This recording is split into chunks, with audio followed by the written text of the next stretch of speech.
Yo, what's poppin', my people? It's your boy Crooks the Great, aka CTG, and I'm back at you guys. Bro, get up.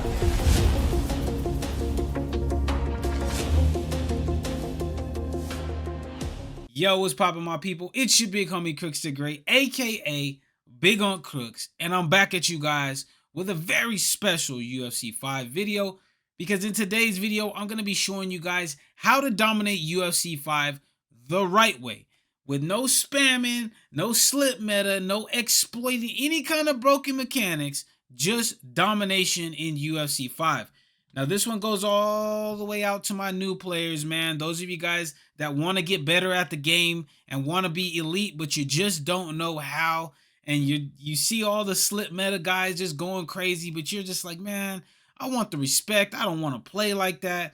This is how you want to do it. So we're going to be breaking down 2 fights in this video that I did in the lightweight division with Jalen Turner. Now, Jalen Turner is not one of the meta fighters in the game. That's why I decided to make this video with him specifically, because he's not even in the top fighters list. He's rarely used, but he's very, very good. And yeah, he has all the tools to be able to dominate. So without further ado, let's go ahead and get into it. Right, so we're going to be taking on the alter ego Jens Pulver, who, if you guys don't know, has 94 strike speed, 95 strike speed with 98 punch power. This one might be a little tricky. So you guys see right here, the first thing that I'm doing is I'm not backing myself up to the cage. I'm trying to figure out what kind of strategy my opponent is trying to employ, right? So it doesn't look like this guy is going to be super heavy on the pressure, which is going to play into my favor. So that's the first thing you want to figure out. You want to figure out what your opponent is trying to do to you with the fighter that they're using. And if they're playing right into your hand, then just, you know, it's going to make for an easier night. See right here, I'm working the body kicks. And that's the next thing you want to do, is you want to try to start to create that high-low mix-up. Whether that be going down with leg kicks or body kicks. That way your opponent is not just camping one block. You know, they're not just camping the body block or the high block and just looking for slip opportunities. But right there, we got caught. We need to mix up the timing. Nice body kick. Because we know that's where Jalen Turner is going to have a lot of his advantages, because he is so damn tall for this weight class. You see, I'm moving a lot as well. I am pressing forward a little bit when he gives me the opportunity, when he's backing up, but I'm not overcommitting on long combination strings. That's really what gets a lot of newer players in trouble, like right there, is they start throwing strikes when they're not supposed to, and they also commit to these long ass combination strings that are really unnecessary. I mean, if you go and watch guys like Romero, Goat, Blake, Tyler, they're not throwing, even Nas, they don't throw these long combination strings. They generally go with 2 to 3 strike combinations. That's where they get a lot of their clean damage off of. There you see him moving, nice shot right there, nice straight. It didn't do a lot of damage, but it stopped him dead in his tracks. See, I'm feinting those body kicks because we've been working them nicely. You guys see here, I'm taking my time. I'm using the quick footwork of Jalen Turner. I'm not being in such a rush to try to get people out of there, man.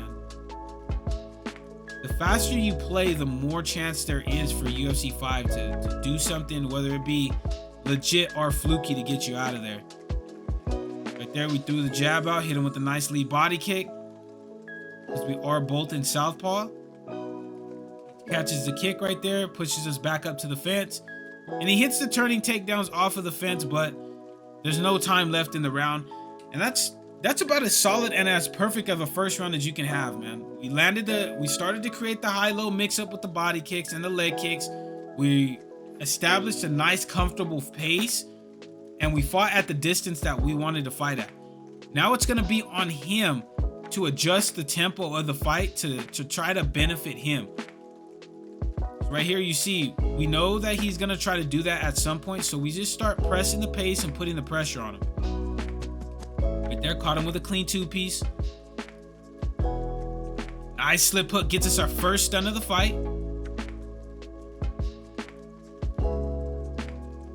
Popping that jab off. Hit him with a nice clean elbow. Stun him again. Drop him right there with a clean combination. Now you see this play style that I'm telling you guys that's going to allow you guys to dominate UFC 5. It's really going to make it easy. It really starts to make it easy when you start landing damaging shots, as we hit him with a beautifully timed knee, as we see him swaying off back. Try to push us up to the fence to get that turning takedown. But notice how I'm cutting off the side of the cage. I'm not allowing him to keep me trapped right there.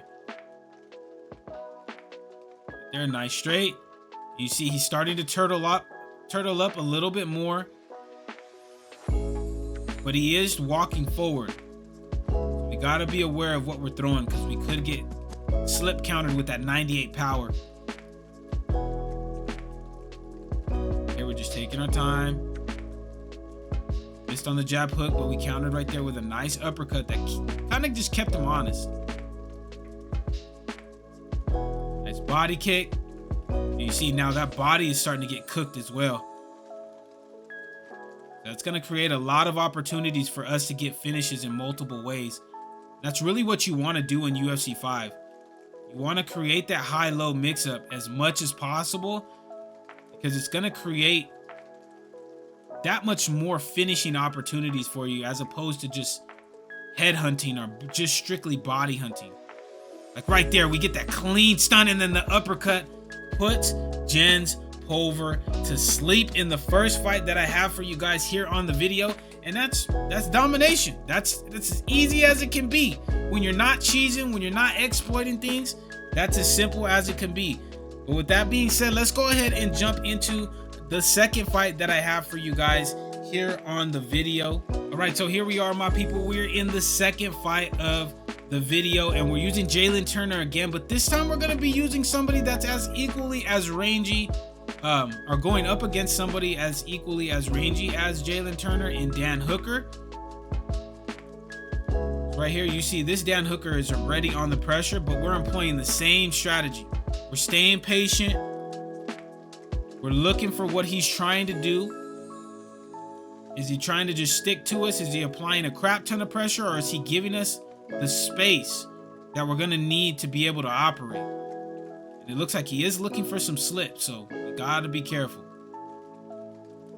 Right there, nice body kick.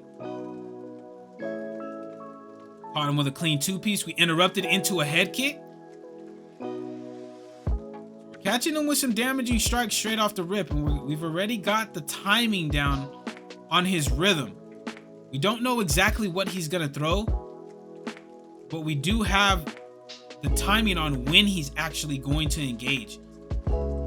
That's a very high level skill that you guys see guys like GOAT 1099 and Romero have, just pretty much without even having to think about it. They have that stuff on muscle memory.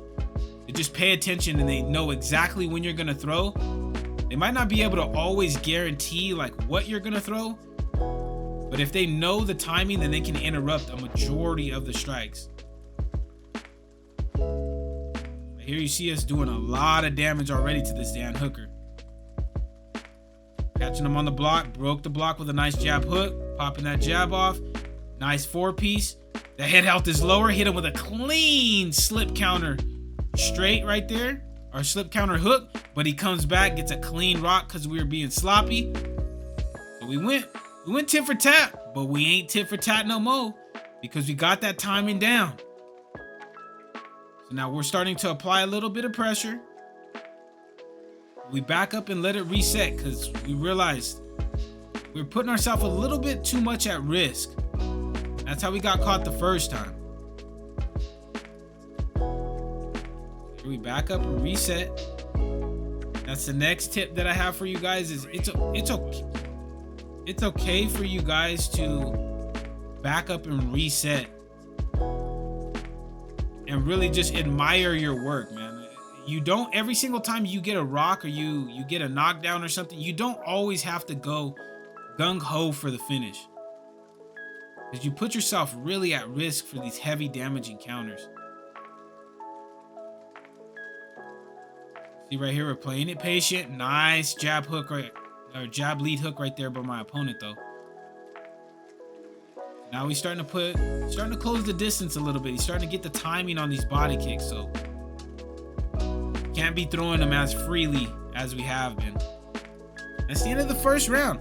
Now again, another dominant round from us right there without having to spam.